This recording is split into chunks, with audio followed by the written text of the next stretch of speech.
My name is Austin Hayes. I'm 38, and I'm an architect of predictability.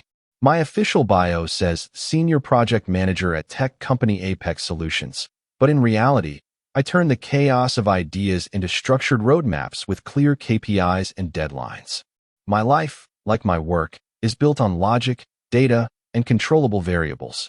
I live in Denver, in an apartment on the 25th floor of a glass tower with panoramic views of the Rocky Mountains, a perpetual, unwavering reminder that nature obeys its laws, just as good design obeys its plan. My apartment is an extension of myself, minimalist, cool shades of gray and white, a smart home that regulates light and temperature on a set schedule. There is no unnecessary stuff, no visual noise, just order. And Isabel, my girlfriend, fits into this picture perfectly. She is a corporate lawyer, as clear, sharp, and pragmatic as the paragraphs in the contract she drafts. Our relationship, which lasted 3 years, was like a well-oiled machine. Dinners together on Tuesdays and Thursdays, mountain hikes on Saturdays, vacations planned 6 months in advance.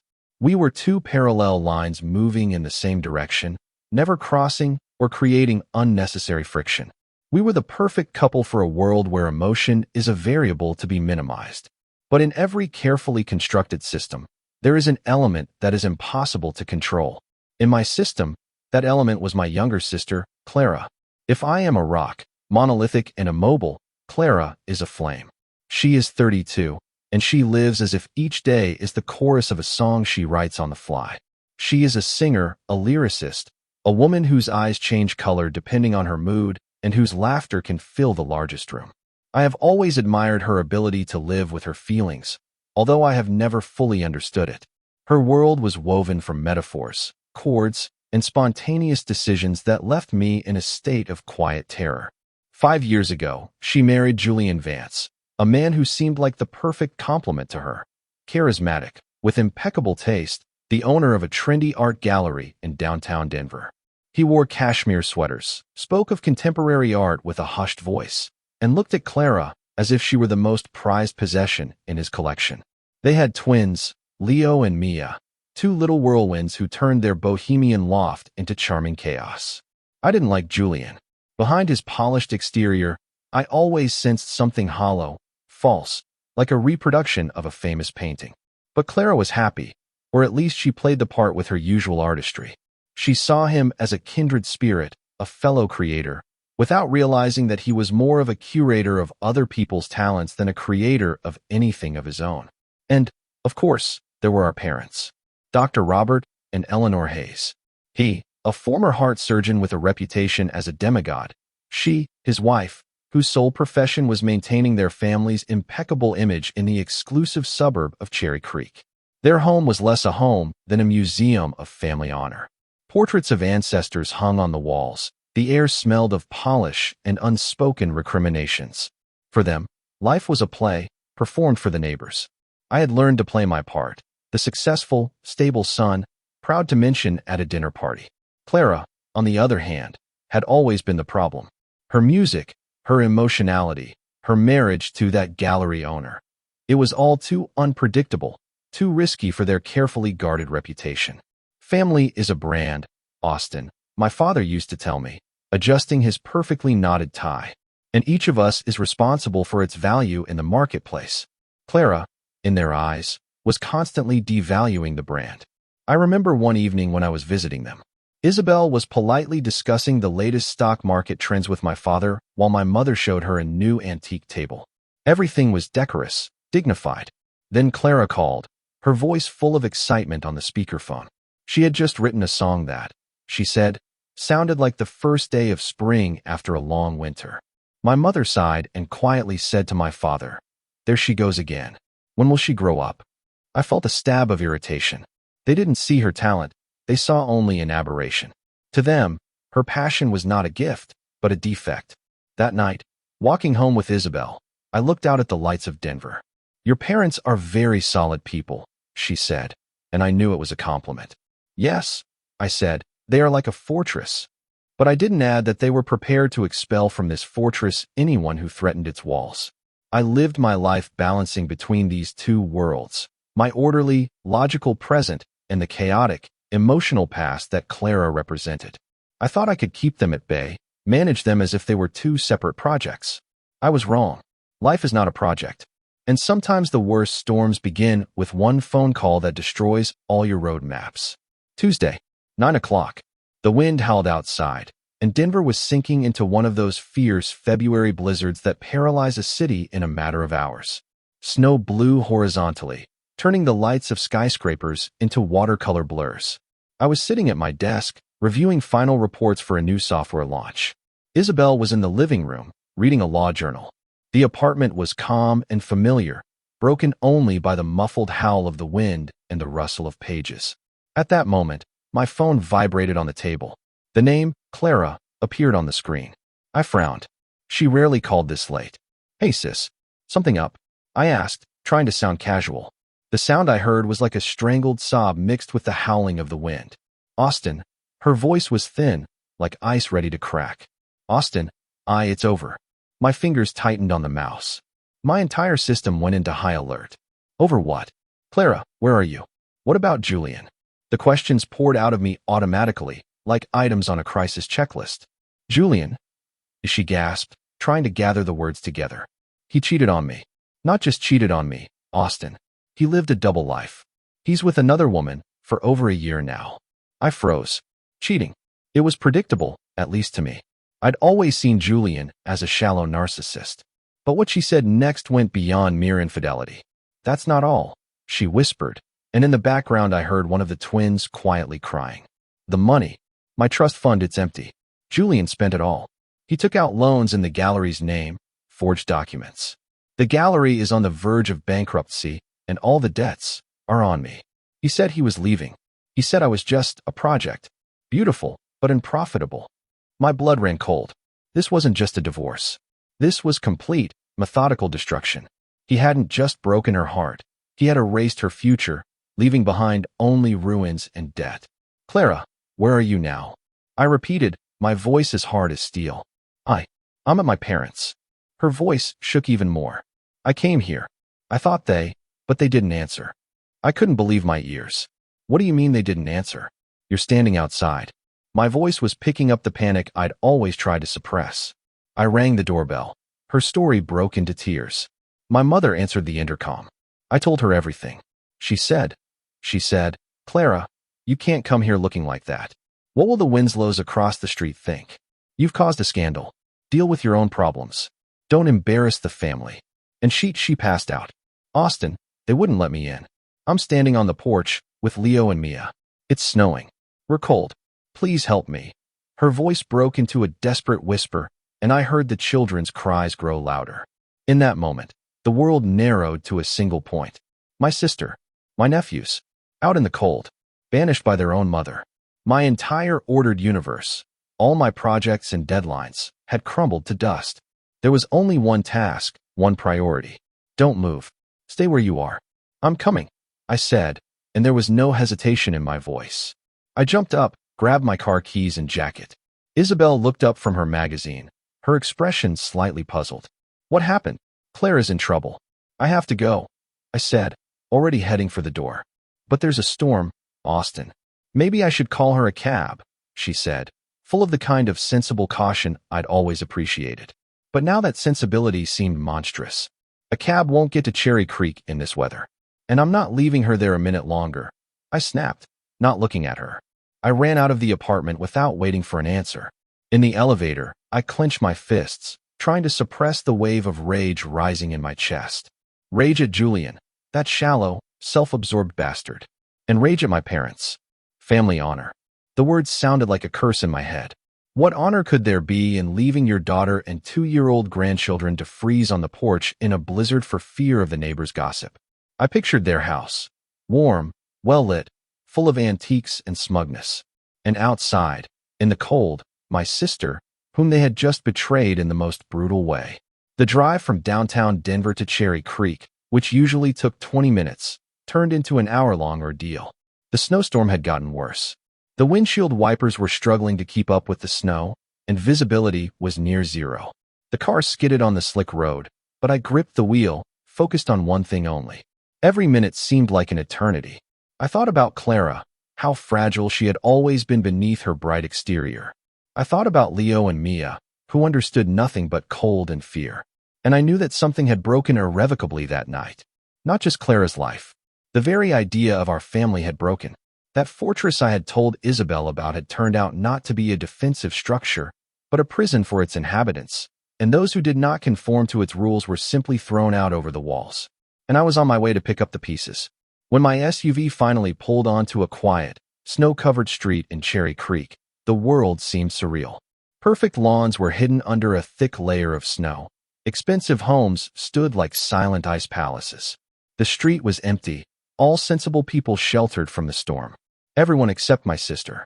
My parents' house stood out even in the snow, a huge Tudor with dark beams and a peaked roof. Warm lights burned in the windows, creating the illusion of comfort and safety. An illusion. I saw it right away. A small figure huddled under the small overhang above the front door. She sat on the steps, her arms wrapped around 2 bundles of babies. Clara. Her blonde hair was frosted with snow, her thin coat obviously not designed for this weather. She was no longer crying. She just sat there, rocking back and forth, as if trying to warm the children with her body and movement. My headlights caught the scene out of the darkness, and it looked like a scene from a tragic film. I slammed on the brakes, jumped out of the car without even turning off the engine. The wind hit my face like ice chips, but I didn't feel it. Clara, I shouted, my voice hoarse. She looked up. Her face was pale, almost blue from the cold, her eyes huge and empty. There were no tears in them, only shock and a kind of detached numbness. She recognized me, and for a moment there was relief in her eyes, so deep and desperate that my throat tightened. Austin, she whispered, her lips barely moving. I ran to her and knelt down in the snow. Leo and Mia were wrapped in blankets, whimpering softly in their sleep. Their faces were red from the cold. I pulled off my jacket and draped it over the blankets, trying to create another layer of protection. It's okay. I'm here. We're leaving now, I said, trying to sound as calm as possible, even though the rage inside me was raging. I helped her to her feet. Her legs were unsteady. She swayed, and I caught her. She was light, almost weightless, as if all the life force had been drained from her. I'll take the children, I said. I carefully picked up first one child, then the other. They were so small, so defenseless. In that moment, for the first time, I felt not just familial affection, but a crushing, primal sense of responsibility. These were not just nephews. These were 2 small people whom I had to protect at all costs. I carried them to the car and carefully placed them in the child seats in the back. The seats I had bought just in case, for Clara's rare visits, now seemed the most important purchase in my life. I turned the heat up high and went back for Clara. She was still standing by the door, staring at the dark wood, as if she couldn't believe it had never opened. I took her hand. Her fingers were icy. Come on, Clara. There's nothing here for us. She nodded silently and let herself be led away. She didn't say a word as we got into the car. She just stared out the window at the house that had once been her home. I didn't say anything. I just turned the car around and drove away from this place, from this false idol. On the way back, the snowstorm didn't let up. In the warm car, the twins, warmed up, finally fell asleep. Clara sat in the front seat, wrapped in my jacket. Her silence was louder than any scream.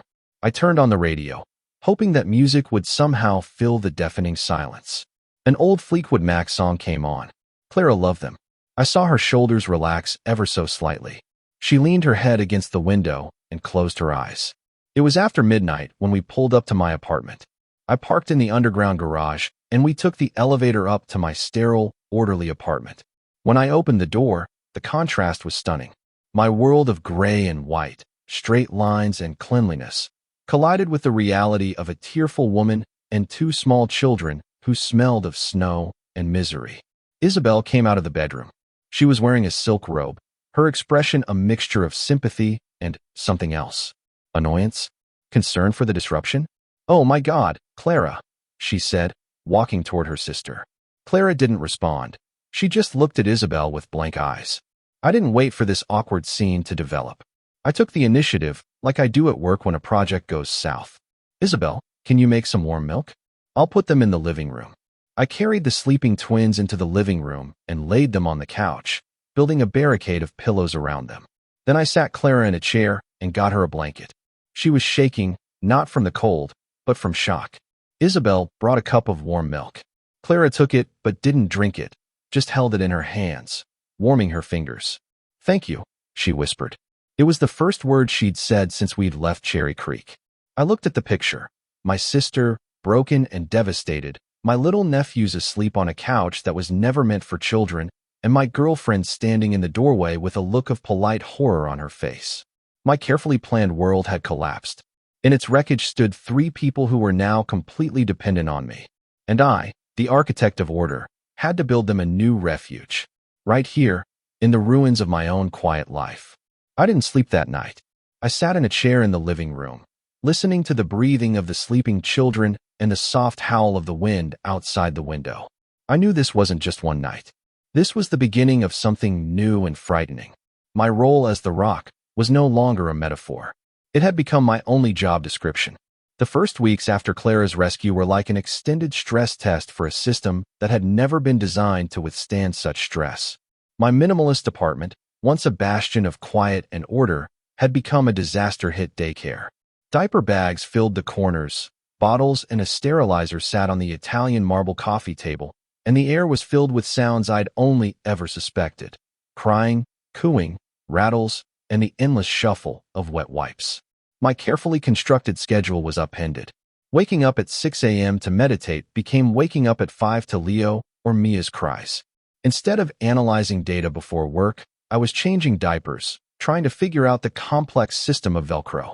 Clara was a shadow of her former self. She spent most of her time on the couch, mechanically rocking one of the twins, her eyes fixed on nothing.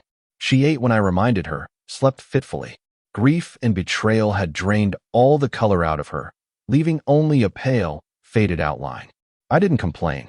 I took on the role of operations manager for this small, broken family.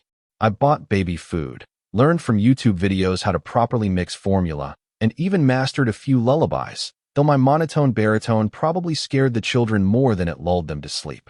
At first, Isabel was the picture of patience and understanding. She was a lawyer, accustomed to difficult cases. She brought Clara tea, tried to talk to her, even helped me feed the twins a few times. She called it an emergency and treated it with professional detachment. But emergencies are, by definition, temporary. This one seemed to have no end in sight. The cracks in our relationship began to appear, like fatigue cracks in concrete. At first, they were small things. A heavy sigh when Mia's cries woke us at 3 in the morning. The question, "Austin, are you sure that pile of baby stuff belongs in the living room?" Her increasing desire to work late in the office, to escape the chaos of the evening. One evening, after a particularly difficult day in which Leo had been colicky and screaming for hours, we were sitting in the kitchen. Clara and the children had finally fallen asleep. Isabel sipped her wine slowly. "You look exhausted," she said. Her voice was even, but there was no warmth in it. "It's temporary," I said, rubbing my temples. "She'll come around, and we'll find her a place to live." Isabel looked at me with her piercing gaze, like a lawyer assessing a witness's testimony. What if she doesn't? What if it's not temporary? Austin, we didn't discuss living in a commune. We had plans. Remember? The trip to Italy, buying a house in the country. I understood her. I really did remember all of it. The life we'd built now seemed like a distant memory. Isabel, everyone has betrayed her. Her husband, her parents. I can't leave her. She's my sister. I'm not asking you to leave her, she countered, setting her glass down on the table a little more abruptly than usual. I'm asking you to remember that you have another life. Our life. I feel like a guest in my own home. I trip over children's toys. I can't sleep well. This is not what I signed up for. There was a cold, undeniable logic to her words. But logic didn't work when it came to my sister, sitting on the porch in a snowstorm. That conversation ended in nothing. We just fell silent, and the silence between us was heavy and awkward. Clara, meanwhile, was slowly beginning to come to life. One day, I came home from work to find her holding the old guitar I'd brought from her empty loft. She wasn't playing, just strumming the strings, an expression of deep longing on her face. I can't do it, she whispered as I approached. All the songs feel out of tune. There's an emptiness inside. Just hold it, I said, sitting down next to her. Sometimes that's enough. I began to notice that she was paying more attention to the children, not mechanically, but with flashes of her old tenderness.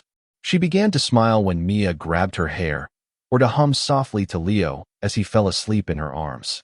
They were small steps, but to me they felt like tectonic shifts.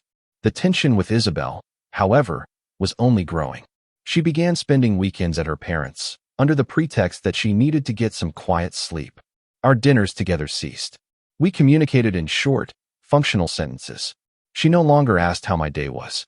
I no longer told her about my projects. The gap between us grew with each passing day. The climax came one Sunday morning. About a month had passed since Clara's arrival. I was making breakfast for everyone, maneuvering between the high chair and the playpen that took up half the kitchen. Isabel walked in, already fully dressed, with a bag over her shoulder. "Austin, we need to talk," she said in the formal tone she used in negotiations. I turned off the stove. I knew this conversation was inevitable. We went into the bedroom, the only place in the apartment that still reminded us of our old life. "I can't do this anymore," she began without preamble. "I love you, Austin, but I can't live in this chaos. Your life now revolves around Clara and the children. There is no room for me in it. I feel like a redundant function, a function that has to show understanding." I wanted to object, to say that it was not so, that she was important to me. But the words stuck in my throat. Because deep down I knew she was right.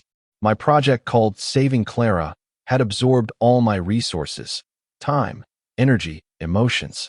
I had nothing left for the project, Isabel and I. "What are you proposing?" I asked, although I already knew the answer. Her eyes filled with cold determination. "I offer you a choice. I cannot and will not share you with your sister in this format. Either we find a way to get our lives back, and that means Clara must find another place, perhaps get professional help, or I leave." It was an ultimatum. Logical, cruel, and absolutely understandable. I was faced with a choice, like in a resource optimization problem. But this was not a problem. This was my life. And my sister. I looked at Isabel, this beautiful, smart, strong woman with whom I had planned a future. And I saw in her eyes not only an ultimatum, but also a wall. A wall I couldn't break down. Because behind it stood my sister, the one I had pulled out of the snowstorm. "I can't kick her out, Isabel. Not now." She nodded, as if confirming her worst expectations. There was no anger on her face, only a tired sadness. "I thought so. You're a good brother, Austin. Probably the best in the world. But I need a husband, not a savior." She picked up her bag and headed for the door. I didn't stop her. I just stood there and watched her go. The door closed with a soft click that sounded like a final verdict. Chaos had conquered order, and I was left alone in the ruins. The silence that followed Isabel's departure was different from what I was used to. The silence in my apartment had once been synonymous with order, with control. Now it was heavy, filled with unspoken words and the taste of loss. The sounds of a baby's cries and coos, which had once been background noise, were now the only music in this empty space. I stood in the middle of the living room for several minutes, staring at the closed door. There was emptiness inside. Not a sharp pain, but a dull, aching sensation of amputation. A part of my life, carefully planned and calibrated, had just been cut off. But I had no time to reflect. Leo woke up and began to whine. I walked mechanically to the playpen, picked him up, and began to rock him. My movements were automatic, like a robot following a program. Change diaper. Make formula. Feed. Rock. These simple, repetitive tasks became my salvation. They kept me from thinking. That evening, after Clara had put the children to bed, she found me on the balcony. I stood looking out at the lights of Denver at night, the cold air stinging my face. She left. Clara asked quietly, coming to stand next to me. I nodded without turning around. Because of me. It wasn't a question, but a statement. It was my decision, Clara. Not yours, I said. But I ruined your life, Austin. I brought my chaos into your perfect world and broke everything. There was such crushing guilt in her voice that I finally turned to face her. In the light of the streetlights, I saw tears on her cheeks. You didn't break anything, I said, and the words came naturally, from somewhere deep I didn't know was there. My world wasn't perfect. It was just empty, like a room with beautiful furniture that no one lives in. You didn't ruin it. You filled it. Yes, with chaos. Yes, problems. But also life. She looked at me, and in her eyes, besides pain, I saw something else. Surprise. Perhaps for the first time she understood that my fortress life was also a kind of prison. The next day I decided to call my parents. Not because I was hoping for help or remorse. Rather, I was doing it to officially close the project. To put an end to it. I dialed my father's number. He answered on the first ring, his voice cold and businesslike. "Austin, I hope you have a good reason for calling." I took a deep breath. "Father, I'm calling about Clara. She and the kids are staying with me now." There was a pause on the other end of the line. Then I heard my mother's voice in the background, apparently on speakerphone. He took her in. I knew he'd get involved in this disgrace. My father cleared his throat. "Austin, I hope you realize the damage this situation is doing to our reputation. Your sister has been acting like a hysterical fool. Instead of dealing with the situation in a civilized manner, she's been putting on a show. The whole street saw her sitting on our porch. Mrs. Winslow called your mother to ask if we were all right. Can you imagine our humiliation?" I listened to this monologue, and the rage I had been suppressing since that night began to boil. Humiliation? You mean humiliation? Your daughter, the mother of your grandchildren, is left homeless and penniless, and you worry about what Mrs. Winslow will say? You threw them out in a snowstorm. "Don't raise your voice at me," my father barked. "We've built this family, this reputation, over decades. We're not going to let one lost sheep ruin it all. Clara made her choice in marrying that artist. She needs to take responsibility for her mistakes, not blame them on us. So that's it," I said, my voice dangerously calm. "She's a mistake. A stain on the Hayes family brand." "I see. Exactly," my mother confirmed, her voice as sharp as a scalpel. "And if you decide to take on this burden, Austin, that's your choice. But don't expect any help or sympathy from us. For us, this problem doesn't exist. And as long as it's with you, you don't exist for us either." There were short beeps. I lowered the phone. I looked at my hand, and it didn't shake. I didn't feel pain. I didn't feel anger. I felt liberation. All the bridges had been burned. All the ropes that tied me to this cold, false world had been cut. Now I had no girlfriend, no parents in the traditional sense of the word. I had only one family. And it was here, in this apartment. Broken, chaotic, but real. In the following days, I began to unpack Isabel's things. She had sent a courier for the main wardrobe, but there were many little reminders of her in the apartment. Her favorite cup, a book on the bedside table, a bottle of perfume in the bathroom. I methodically collected them all in boxes. It didn't feel like saying goodbye to love. It felt like archiving a completed project. I was putting 3 years of my life in a box, taping it shut, and putting it in the closet. Clara watched me in silence. She didn't pry with sympathy, and I was grateful for that. She understood that I needed to experience this in my own way, in silence. Instead of words, she began to act. She took on some of the childcare, started making simple dinners. She washed the dishes, put away the toys. These were small steps toward taking back control of her life, and with each action, I watched her become a little straighter, a little stronger. One night, after the kids were in bed, I was sitting at my desk trying to focus on a report, but my mind was racing. I felt burned out. Clara came up behind me and put her hand on my shoulder. "You don't have to do this alone, Austin." I shook my head. "I can handle it." "I know you can. You always do. You're a rock.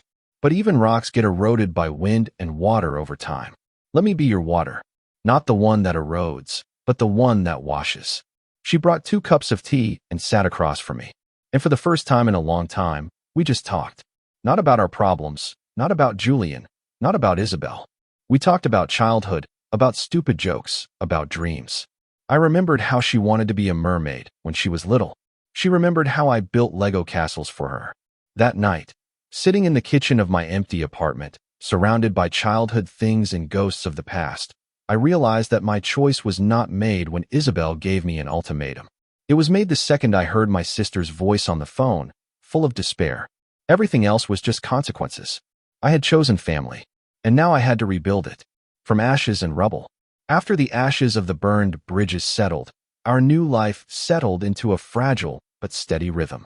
Days became a series of predictable rituals: feedings, walks, diaper changes, work. I became an expert on baby food and a master at assembling complex toys. Clara, for her part, went from being a shadow to a quiet but effective partner. She took over the nightly vigils, letting me sleep so I could function at work. Our apartment no longer felt like a battlefield. It felt like a camp for survivors of a shipwreck. We were a team, bound not only by blood but by a shared tragedy. But I could see that the emptiness inside Clara was still there. She was a good mother, a caring sister, but the fire in her eyes was gone. The fire that made her Clara. Her passion, her creativity, were buried under layers of pain and betrayal. Her guitar, which I had brought, was still standing in the corner, gathering a thin layer of dust. She hadn't touched it. One evening, I found her standing by the window, looking out over the city. The twins were asleep. The apartment was quiet. She didn't notice me approaching. She was humming a tune softly, simple, and sad. It wasn't a hit from the radio, not a lullaby. It was something of hers. "It's a beautiful tune," I said quietly. She shuddered and turned around. Her face was confused. "It just got stuck in my head." "Stupid." "It's not stupid, Clara. It's music. It's you." She shook her head. "There's no music in me anymore, Austin. Julian took it all. He said my songs were naive, that no one needed them. He said I should do something serious, like help him in the gallery, be the beautiful face of his business. And I believed him." Her words were so bitter that I felt my anger at this man boiling up inside me again. He hadn't just stolen her money. He had stolen her voice. The next day, during my lunch break, instead of analyzing charts, I started searching the internet. I read about post-traumatic stress, about creative block, about how art helps to heal. I was not a psychologist, but I was a project manager. And I decided that returning Clara's voice was my new, most important project.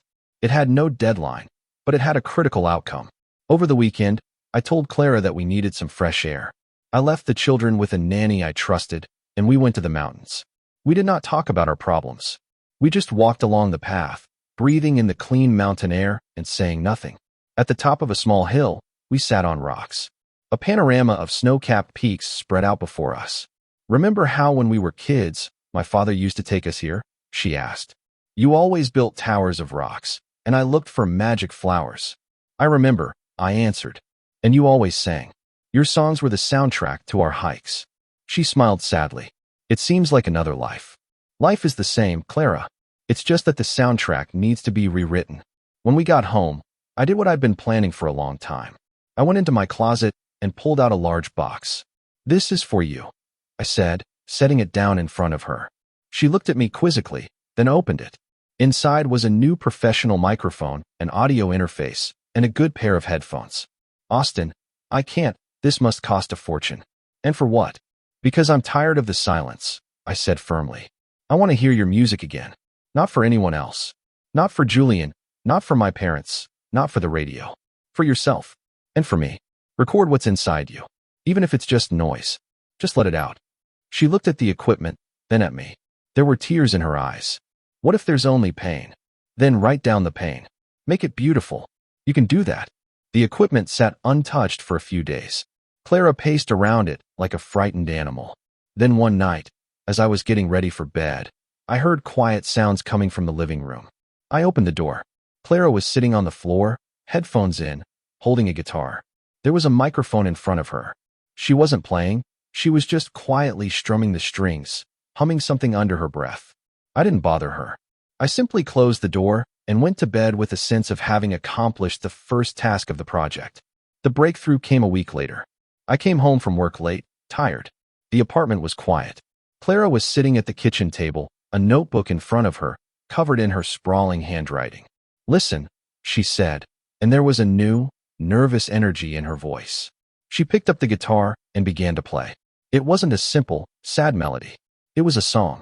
Complex, with a jagged rhythm, with lyrics full of metaphors as sharp as glass. She sang of a porcelain doll in a beautiful house, smiling while cracks grew inside her. She sang of an icy palace with no room for warmth. She sang of a blizzard, and of a hand that pulled her out of the snow. Her voice shook, but it was strong. There was pain in it, but also rage. And hope. When she finished, the room was silent. I couldn't speak. It was the most honest, powerful thing I'd ever heard. I began, but my voice failed me. "It's powerful, Clara. So powerful." She looked at me, and for the first time in months, I saw in her eyes not emptiness, but that fire. It wasn't as bright as before. It was different, deeper, more seasoned, like embers that continued to smolder beneath a layer of ash. "I called it porcelain," she said quietly. That night, I knew my project had moved forward. The spark had been lit. Now I needed to fan it into flame. After the birth of Porcelain, something changed. Clara no longer tiptoed around her new equipment. In the evenings, after the twins had fallen asleep, the living room turned into a makeshift recording studio. Clara, guitar in hand and headphones on, immersed herself in her own world. She wrote. She played. She sang. A flood of music poured out of her, as if a dam had burst. New songs appeared. One a furious hymn to betrayal, another a tender ballad about motherhood, a third a hymn to fortitude. I became her first and only listener. She played me each new demo, anxiously peering into my face, trying to guess my reaction. I was not a music critic, but I was her brother. I was not listening to the arrangements or the harmonies. I was listening to her soul, and I heard how she was healing with each new chord. I did not interfere with her creative process. My role was different. I was her technical support, her logistics manager. I read the instructions for the recording programs, adjusted the volume levels, made sure Leo's cries didn't get into the vocal recordings. On weekends, I'd pick up the kids and go to the park with them for a few hours so she could have absolute silence to work. I did it silently, without unnecessary words. It was our unspoken agreement. She created, I provided the conditions. One evening, she let me listen to 3 finished songs: Porcelain, Snowstorm, and Lullaby for Two. The quality of the recordings was, of course, homemade, but the power of her voice and lyrics broke through even the imperfections of the sound. "Is this good, huh?" she asked, not so much asserting as seeking confirmation. "Clara, this is more than good," I answered, taking off my headphones. This needs to be heard by other people." She shook her head in fear. "No, Austin, I'm not ready. This is too personal. It's like putting your diary out there for everyone to see. I'm writing this for myself." I understood her fear. After Julian had crushed her confidence, the thought of putting her work out there in public again was terrifying. I didn't push it, but the seeds of the idea were planted. I decided to do it my way, quietly, behind the scenes, like a real project manager. I had an old college friend, Marcus Vale. While I had gone into the corporate world, Marcus had followed his dream. He had founded a small independent music label in Denver called Mountain Folk Records. They weren't chasing commercial hits. They were looking for authentic, honest artists. I hadn't spoken to him in a few years, but I had been following his progress. The next day, I found his number and called. "Marcus? This is Austin Hayes. I don't know if you remember me." "Hayes? Of course I do." His voice was as energetic as it had been 10 years ago. "The graphic artist. What brought you here? Decided to leave your ivory tower and become a rock star?" I chuckled. "Not exactly. I'm not calling about myself. I'm calling about my sister." I gave him the short, undramatic story of Clara. How she was a talented singer-songwriter who had gone through a rough patch and was now writing again. "Look, Mark, I know you get hundreds of these calls a day," I said, trying not to sound too pleading. "But her music, there's something real about it. Would you mind just listening? No strings attached. Just as an old friend." Marcus paused for a moment. "You know, Austin, if you, the most unemotional person I know, can talk about music with such passion, there's got to be something there. Send it over. I promise I'll listen to it myself." I thanked him and hung up. It was a strange feeling, a mixture of hope and guilt. I had gone behind Clara's back, but I was sure it was the only way to get her off the ground. That evening, I approached Clara with my laptop. "I want to send these 3 songs to someone, just to get a professional opinion. He's an old friend of mine. He doesn't know anything about you. It will be a completely objective assessment. If he says it's crap, we'll forget about it forever. What do you say?" She hesitated. I saw the struggle in her eyes.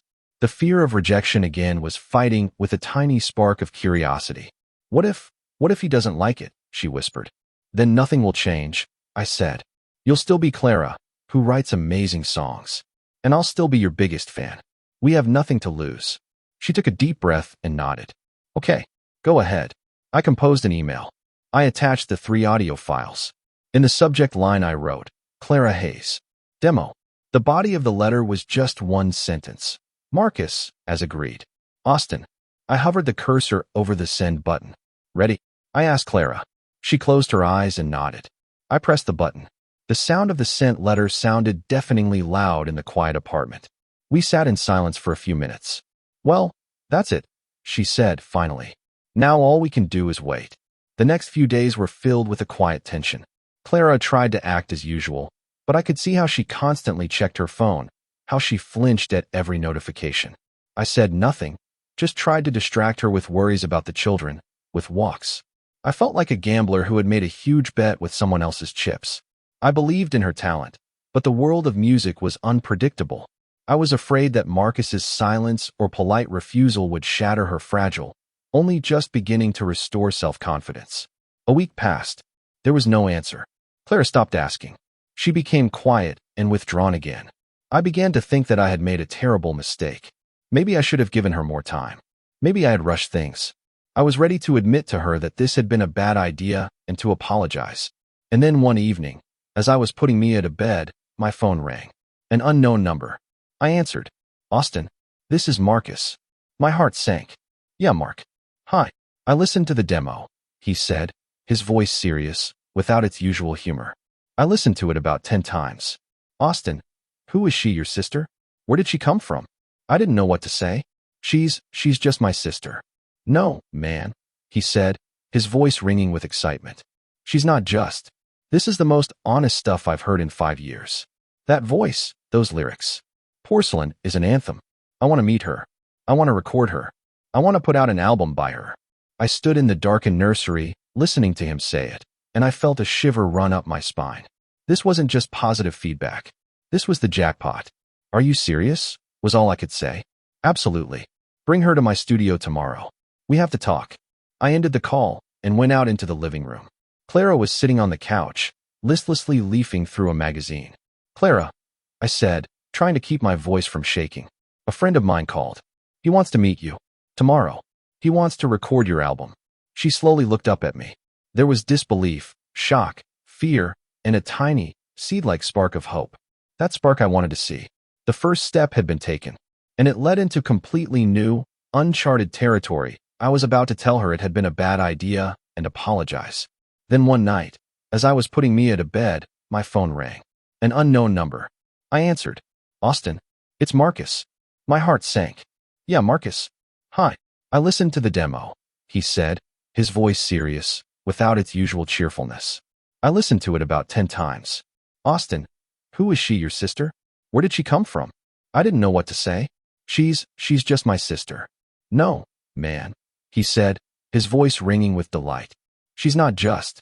This is the most honest stuff I've heard in the last 5 years. That voice, those lyrics. Porcelain is an anthem. I want to meet her. I want to record her. I want to put out her album.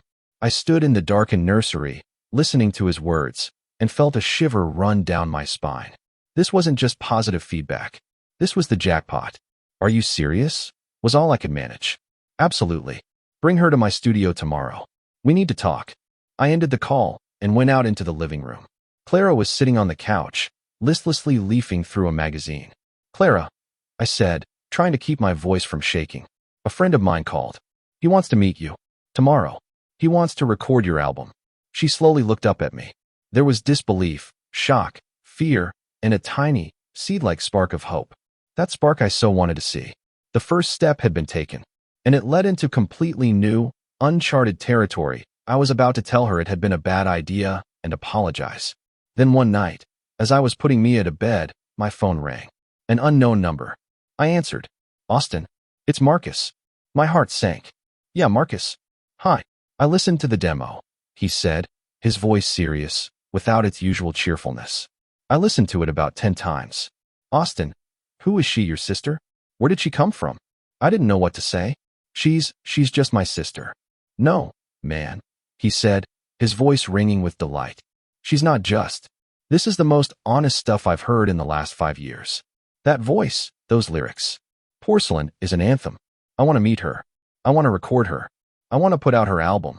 I stood in the darkened nursery, listening to his words, and felt a shiver run down my spine. This wasn't just positive feedback. This was the jackpot. Are you serious? Was all I could manage. Absolutely. Bring her to my studio tomorrow. We need to talk. I ended the call and went out into the living room. Clara was sitting on the couch, listlessly leafing through a magazine. Clara, I said, trying to keep my voice from shaking. A friend of mine called. He wants to meet you. Tomorrow. He wants to record your album. She slowly looked up at me. There was disbelief, shock, fear, and a tiny, seed-like spark of hope.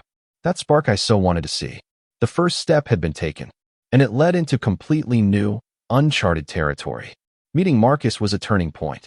His studio, Mountain Folk Records, was housed in a converted warehouse in the Rhino neighborhood known for its street art and creative vibe.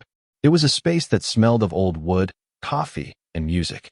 The walls were covered with posters of the bands he'd recorded, and in the center of the room sat a huge mixing console that looked like the control panel of a spaceship. Clara walked in apprehensively, clutching the strap of her bag. But Marcus, with his disarming smile and genuine excitement, broke the ice. He didn't talk to her like a potential commercial project. He talked to her like a fellow musician. He quoted lines from her songs, talked about how they made him feel. He saw her, not a broken woman, not a single mother, but an artist. By the end of the meeting, Clara was no longer just answering his questions. She was arguing with him about guitar sounds and sharing arrangement ideas. I sat in the corner, silently watching this transformation, and felt an immense sense of relief. My gamble had paid off. They had a record deal. Marcus had assigned her a top engineer and given her complete creative control. The work began. My role had changed again. I became the logistics chief for Project Album. I coordinated recording schedules with my work schedule, found a sitter for Leo and Mia, and brought Clara food to the studio when she forgot to eat in her raptures over her work. I was her quiet behind-the-scenes manager, and the role was strangely satisfying. Seeing my sister blossom was the best reward. The album was called Shattered in Sound. Each song was a fragment of her broken life, which she carefully collected and turned into a work of art. Working in the studio completely consumed her. She returned home late at night, tired but with shining eyes. The fire inside her was burning brighter. She laughed her infectious laugh again, joked again. She was coming back. They decided to release Porcelain as the first single. Marcus sent it to a few local indie radio stations. One evening, we were sitting in the kitchen, eating dinner. Some background music was playing on the radio, and suddenly the DJ said, "And now something new from a local artist who, I'm sure, will soon make a name for herself. This is Clara Hayes with the song Porcelain." We froze. Clara dropped her fork, and then the music began. Her music, her voice filled our small kitchen. It was surreal, hearing her pain and her strength broadcast to the entire city. When the song ended, Clara covered her face with her hands and cried. But these were not tears of grief. These were tears of catharsis. "They're playing my song, Austin," she whispered. And then something happened that no one expected, not even Marcus. One of the listeners of that radio station recorded the song and posted it on social media with the caption, "If you've ever felt broken, just listen to this." The post began to spread, slowly at first, then like wildfire. It was reposted, commented on. People shared their stories of betrayal and loss. Clara's song became their anthem. The hashtag Shattered in Sound began to gain popularity. Within a week, the song had millions of plays on streaming platforms. Music blogs wrote about the enigmatic Denver singer whose voice heals broken hearts. When the album came out, it immediately entered the alternative music charts. Critics were delighted. They wrote about the painful honesty of the lyrics and the amazing fortitude. Clara went from victim to phenomenon.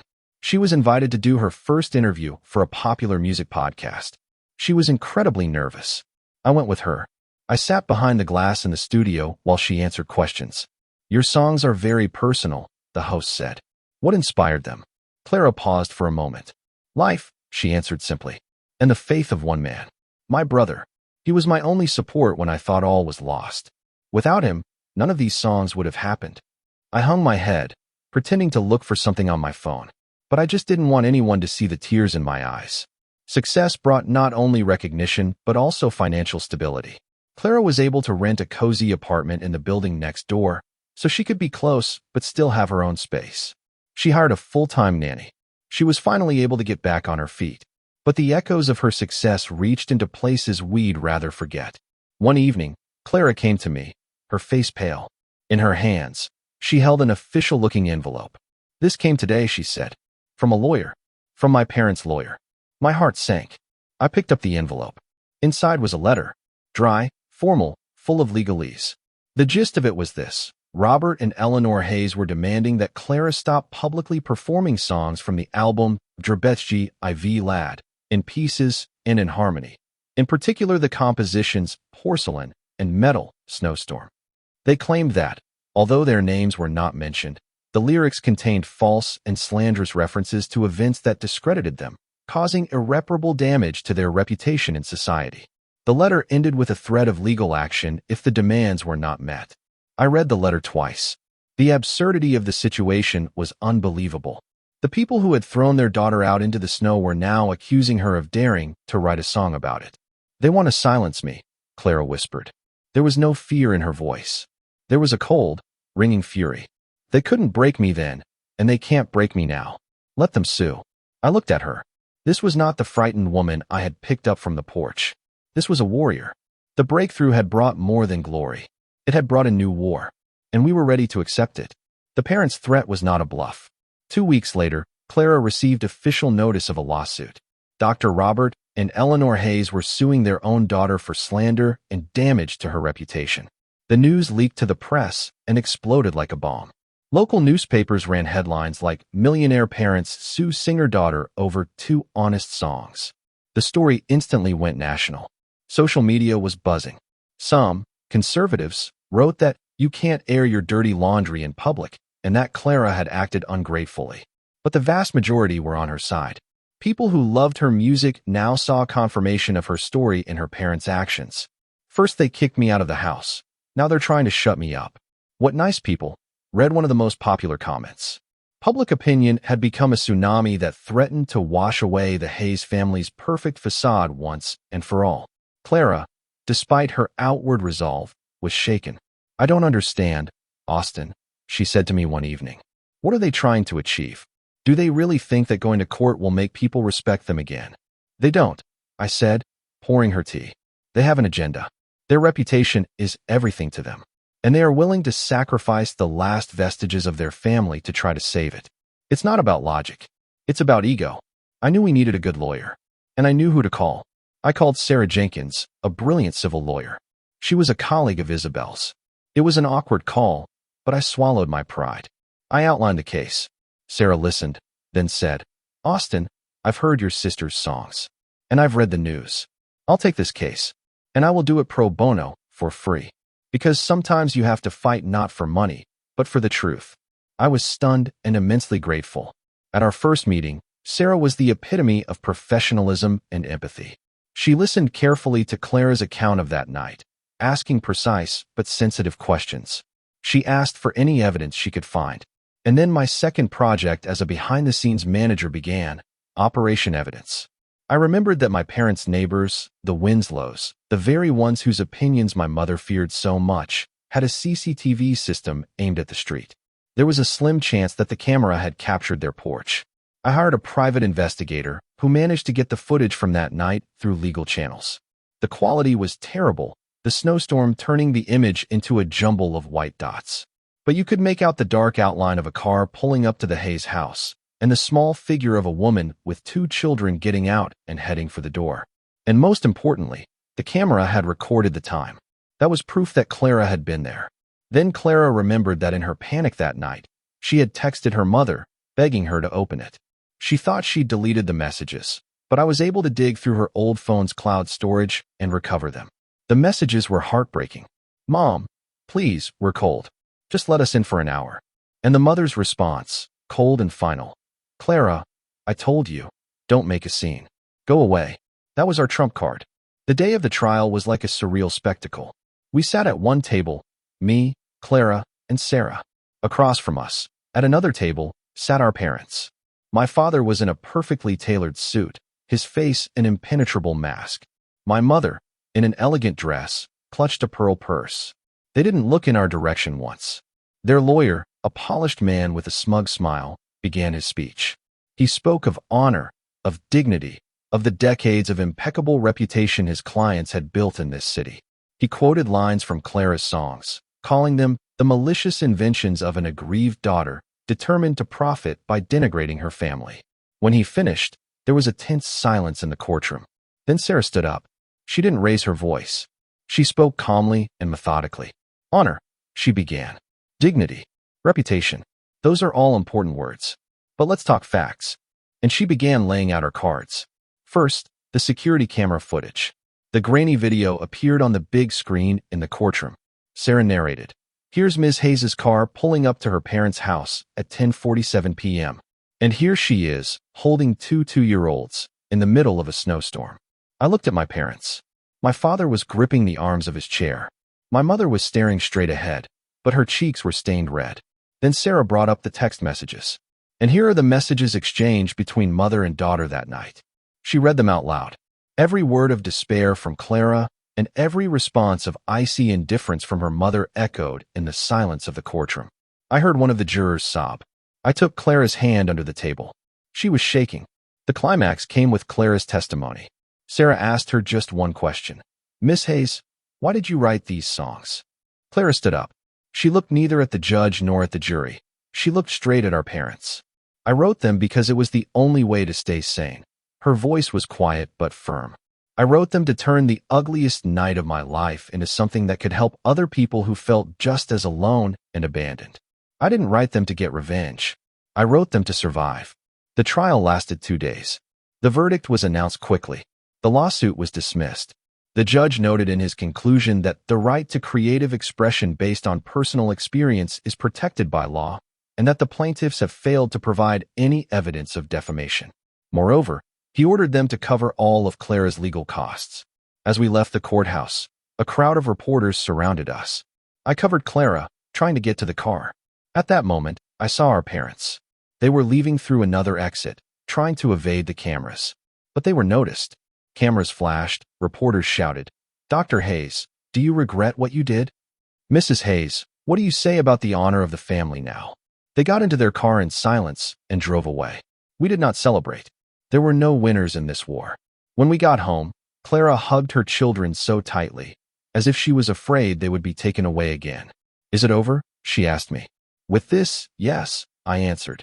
But I knew that the echoes of the past do not fade so easily. And soon a new storm awaited us. After the lawsuit with her parents, there was a period in our lives that could be called a lull. Clara threw herself into music, touring, and raising her twins. Her career was on the rise. Her album, Into Shattered and in Harmony, went platinum. She became the voice of an entire generation of women who had survived betrayal and found the strength to move on. I continued to work at Apex Solutions, but my role in my sister's life remained unchanged. I was her advisor, confidant, and chief logistician when it came to the children during her short tours. We became a real family, strange, incomplete, but incredibly strong. We thought the worst was behind us. We were wrong. The ghost of the past came from the wrong side of where we expected it. It was Julian Vance. After his ignominious disappearance, he seemed to evaporate. The gallery went bankrupt. His name was trampled into the dirt. We heard that he left Denver. But Clara's success had apparently become too bright a beacon for him to ignore. He was back. It all started with an email Clara received in her official inbox. It was titled "Forgive Me." In it, Julian wrote about how remorseful he was, how he thought about her and the children every day. He wrote that he had made a terrible mistake by giving in to weakness, and that he would do anything to make it right. He asked for only one thing, a meeting, to look my children in the eye and ask for forgiveness. Clara showed me the email. Her hands were shaking. "What should I do, Austin? He's Leo and Mia's father. Maybe he really has changed." I looked at her, and it wasn't my brother who spoke up, but the risk manager in me. "Clara, people like Julian don't change. They change their tactics. He was at rock bottom. Now you're at the top. He doesn't see you and the kids. He sees a chance to salvage his reputation and maybe get his hands on your money. Don't answer." She agreed with pain in her eyes, but I could see that the worm of doubt had been sown. She always wanted to believe in the best in people, even those who had caused her unbearable pain. Julian didn't stop. Not receiving an answer, he moved on to the next stage. He began to play out the drama of public repentance. He gave an interview to some yellow online publication under the headline, "I was a monster, but I want my family back." In the interview, he told with tears in his eyes how fame and money had gone to his head, how he had lost the most precious thing he had. He did not say a word about squandering her money, presenting it all as a banal betrayal, which he now bitterly regrets. The article caused a new wave of discussions. Some even began to sympathize with him.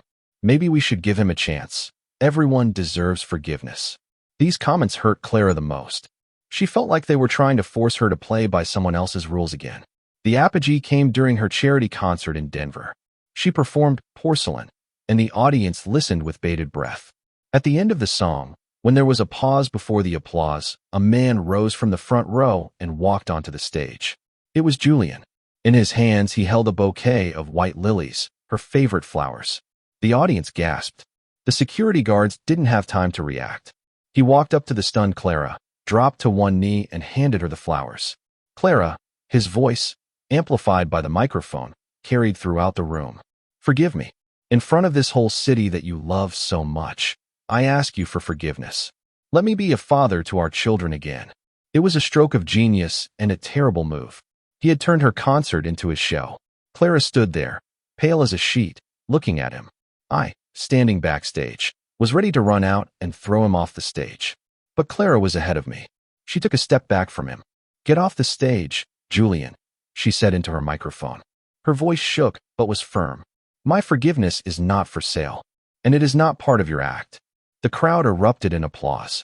Security finally came to their senses and escorted Julian off stage to jeers from the crowd. The incident was all over the news. This time, public opinion was unanimous. Julian was a manipulator. But for Clara, it was the last straw. She was terrified. He wasn't just stalking her, he was doing it publicly, invading her safe space.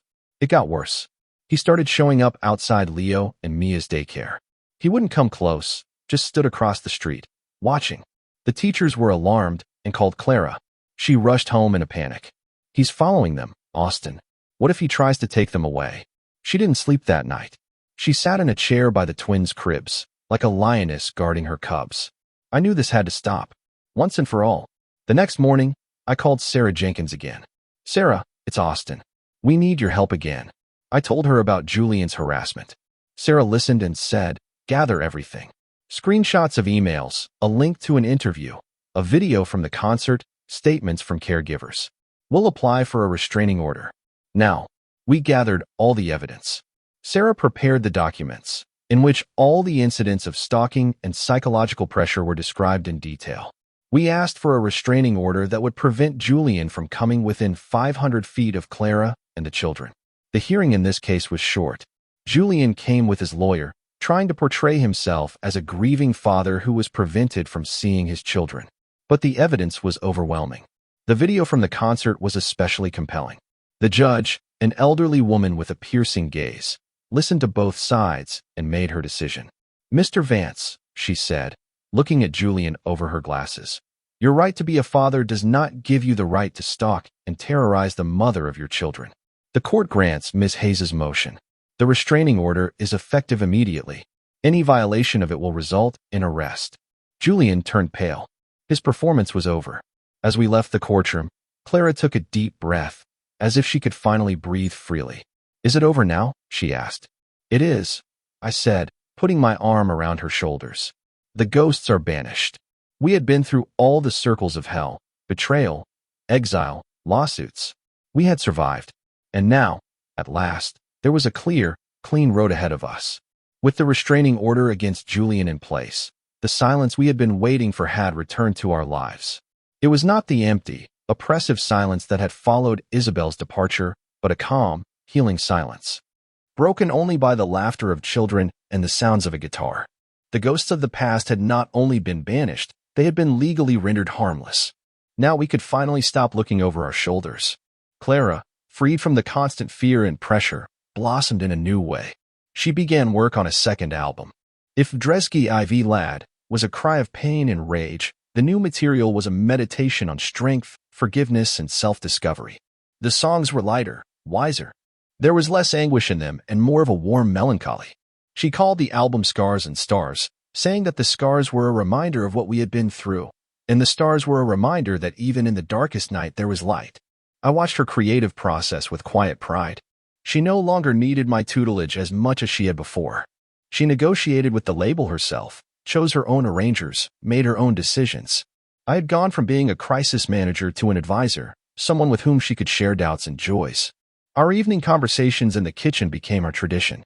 We discussed not problems, but ideas, dreams, the future of Leo and Mia. The twins were growing up. They were 4 years old, and they were two bright, inquisitive little people.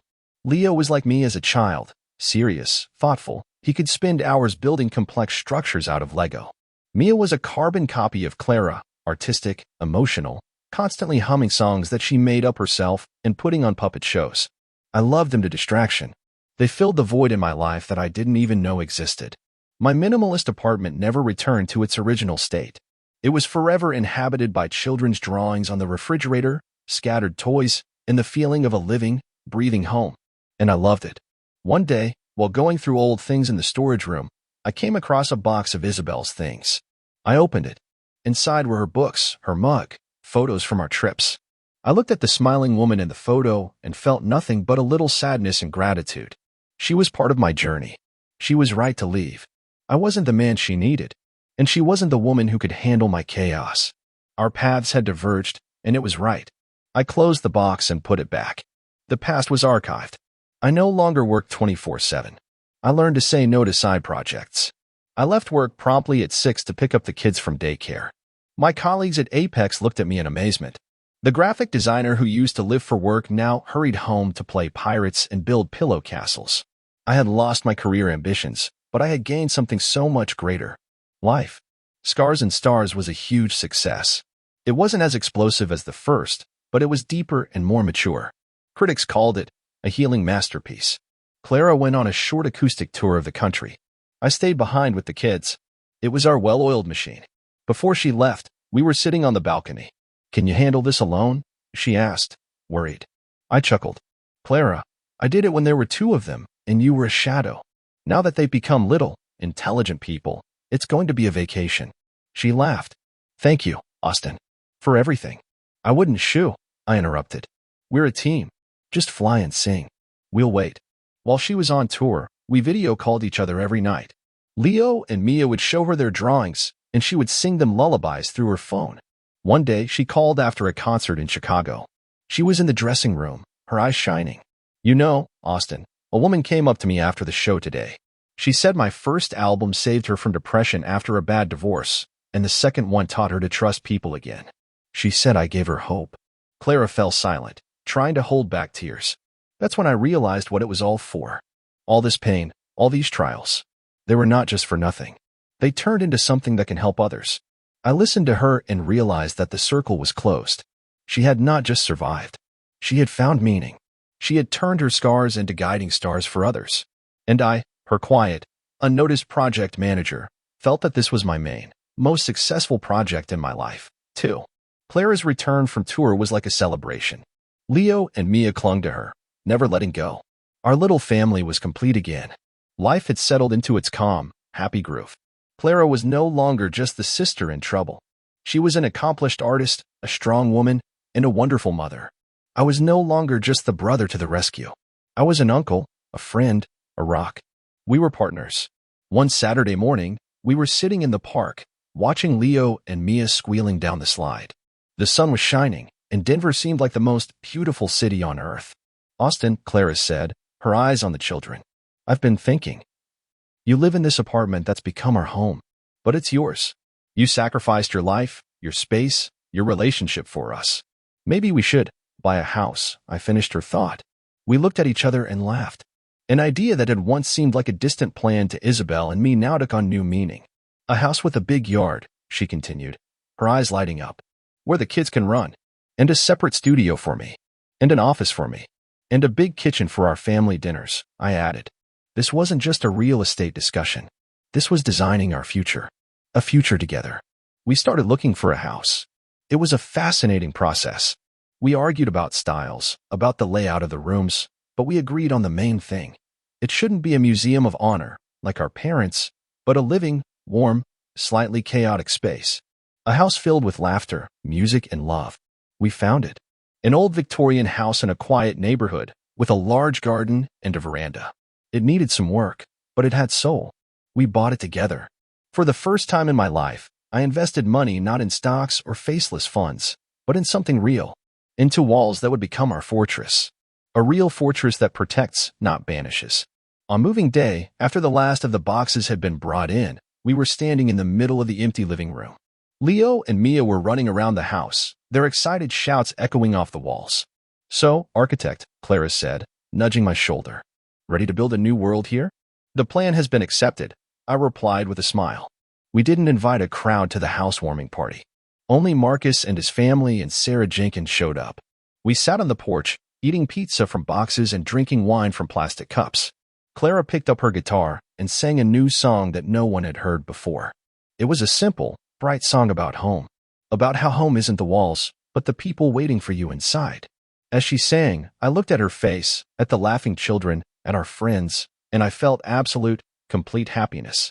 Not the quiet, controlled satisfaction I had felt before, but a big, warm, all-encompassing feeling. Late that evening, when the guests had left and the children were asleep in their new rooms, Clara and I were standing on the veranda. The night was clear, the starry sky stretching above us. "Look," Clara whispered, pointing up. "The scars and the stars. It's all here." "You never talked about your parents," I asked quietly. "Have you forgiven them?" She was silent for a long moment, looking at the stars. "I don't think I can ever forgive them, but I've let them go. They don't have power over me anymore.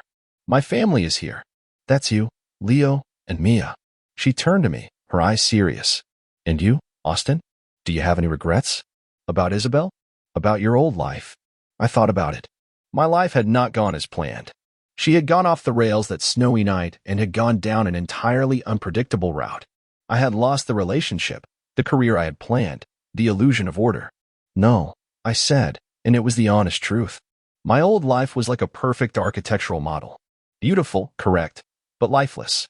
And now I have a real home. It's noisy, imperfect, sometimes maddening, but it's real. I looked at her, at my sister, who had transformed from a broken porcelain doll into a shining star. "You saved me, Clara, as much as I saved you." She smiled through her tears and hugged me. We sat on the veranda of our new home, two people who had come through a storm and emerged into the stars. Together. My project called Life had failed by every original metric. But by some new, unknown to me scale, it was the most successful of all. The architecture of order had been replaced by the architecture of love. And it was the best thing that could have happened to me.